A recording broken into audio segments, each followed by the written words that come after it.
Attention to all SSS members at pensioners, para sa mga nagtatanong, ang tanong po niya, paano po makakuha ng death claim ng tatay namin? Ano pong mga requirements? Hindi po kasi kasal ang tatay ko, hinahanapan po kami ng marriage contract. Ano po ba dapat gawin? Sa video na ito, pakitapos hanggang sa dulo para malaman ang buong impormasyon.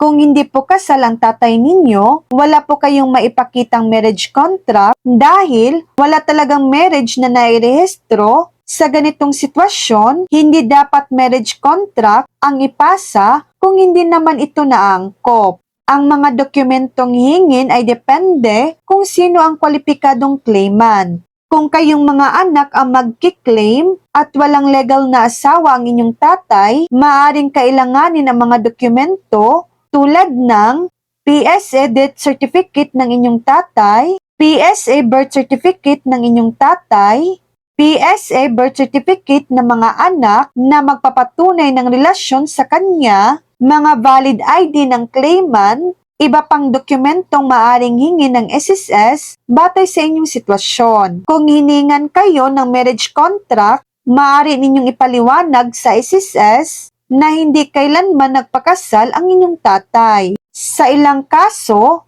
maaaring humingi ang SSS ng PSA Certificate of No Marriage Record, sinumar o iba pang dokumento bilang patunay na walang naitalang kasal.